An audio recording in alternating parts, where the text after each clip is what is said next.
There's a story being told here, it's obvious. It may seem so expansive that it would be hard to tie the pieces together.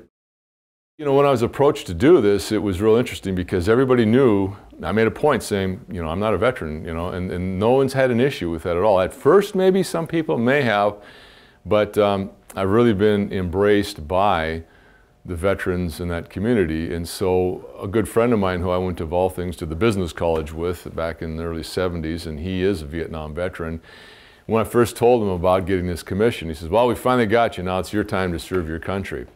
So with that said, you know, that's how I feel I'm able to give back the way I can. Because, you know, I'm not, you know, I mean, I'm disciplined like a military person, because if I don't come here every day and do this, it's not going to get done. So that takes discipline to do that. But when you really understand discipline, you realize you've got more freedom than anybody else could even ever imagine.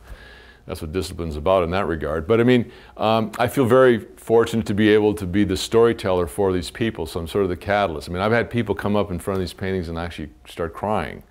You know, so obviously, how I'm doing it, I have hit the emotional, you know, bone, so to speak, and that is something to be quite proud of, knowing that you know, people are touched by it. So where these pieces go in that committal hall is the last time that the family, friends, relatives, etc., will be with that loved one, whether it be the coffin or the urn with the cremated ashes, etc.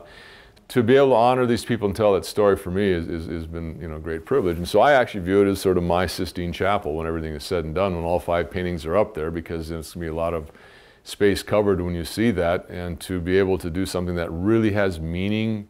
But when it comes to this, every one of us have a vested interest in this, whether it be just by being here in America to exercise our freedoms, or a family member, however, a friend, you know. So these touch all of us. And so to have a chance to do a painting commission that does sort of touch everybody in different ways, I think is a very wonderful, wonderful opportunity. And I can't thank this old gentleman, Gordon Gerling, enough for his vision in coming to talk to me to do this, because again, it's not something that I would have actively, you know, seeked out because of the other sort of work I've always done. So to be put in this position, I think has been very good and unique, and it's helped me tamper some attitudes that I had had for a long time because of the Vietnam era, and I think that's been very good. So it's helped put a great sense of peace in my soul too.